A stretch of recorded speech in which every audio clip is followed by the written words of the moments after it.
Tell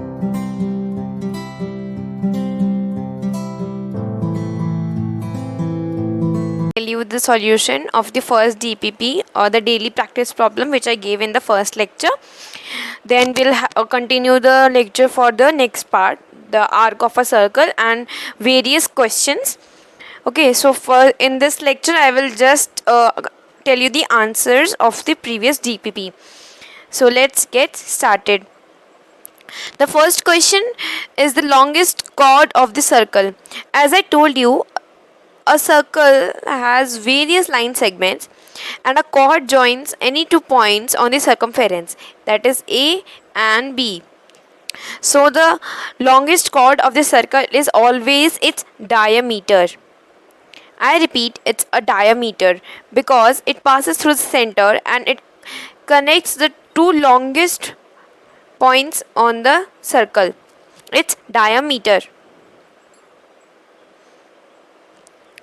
Write it down in the worksheet which I gave you, and you need to take these worksheets a printout, or you can write in your notebook.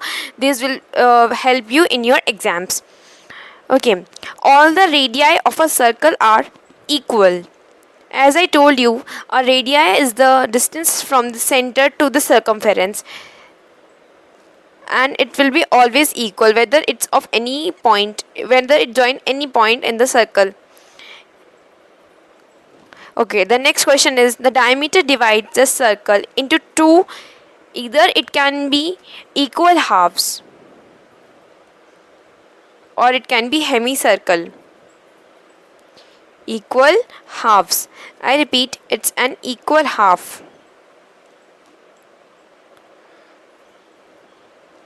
Write it down with your pencils. Next question. The diameter is the dash of the circle. The diameter is the dash, the radius of the circle.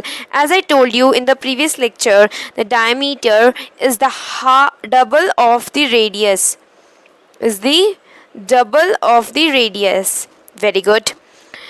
Next question we have, the diameter always passes through the center of the circle. This I told you as the main point of the diameter and a chord. That chord can pass or cannot pass through the center of the circle, but diameter always passes through the center of the circle. Next we have the radius is the dash, the diameter of the circle. The radius is always half of the diameter of the circle. We can draw dash number of chords of a circle. We can draw infinite number of chords in a circle. It is infinite. Very good. It is infinite. The instrument used to draw a circle is called a compass. For a perfect circle, you need to use always a compass. Okay, well done, everybody. I hope you got all the answer of the first question. Moving on to the next part. On the next part, there was a question I gave. That is a very important question for your UTs or your half yearlies. So let's begin, and it's a basically conceptual question. That means it can clear all your previous concepts. Okay, the first question is identify the following from the figure and write their names. I will make a practice sheet again for this type of questions, and in the second lecture of this chapter you can find various questions. I'll practice with you all. Okay. Okay, so first part is center. It is always O. Center of the circle is O.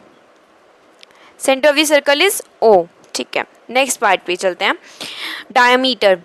Okay, what do you think? LM is a diameter, BQ is a diameter, BA is a diameter, or PQ is a diameter? I want to make you correct that PQ is the diameter, BL is also a diameter because they passes through the center of the circle. Diameters are PQ and BA. Next part, a radii. A radii, there are multiple radii in this question. That is why they have given radii, not radius. The plural of the form radius is radii. Okay, let's begin then for the next part. Radii is OC, OB, OB.